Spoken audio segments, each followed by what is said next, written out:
मैं मेघना शर्मा एक्टर।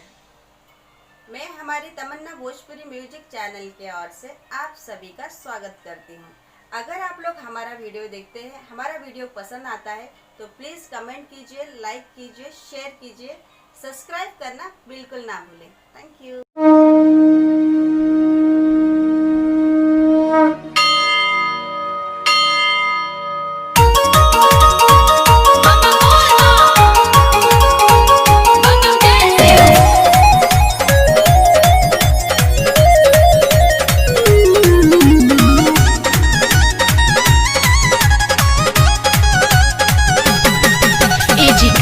बनी भकुआइल रवा काहे बनी खिसियाइल।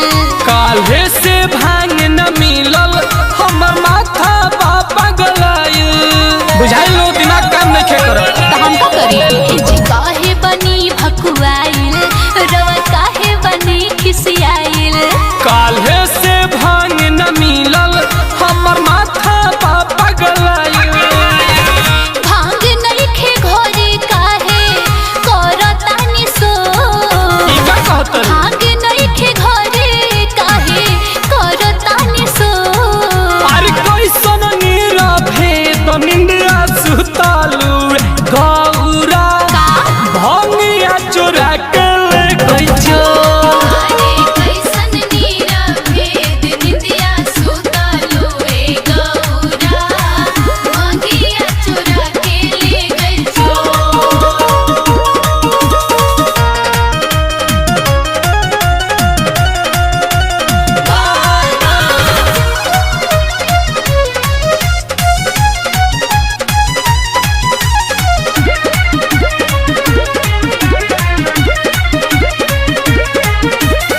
दिन भरे कहनी हा भंगिया पिसाई, एही से लग गइल हमरा घाई। जवन कइलू तू ठीके न कइलू, ले आव गाजा चिलम लहकाई।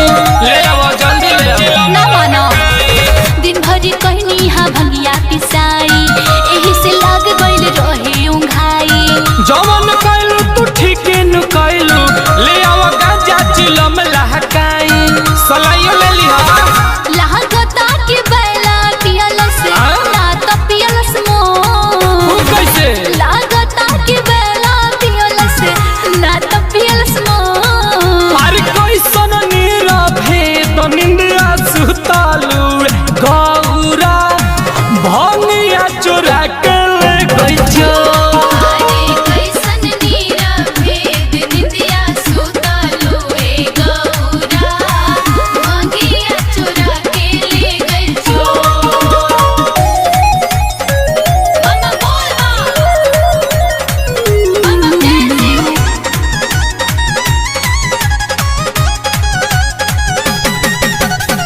ऐसन मोहरत का पारी परल मोरा, धनो में धन एकर भंगिया के झोरा।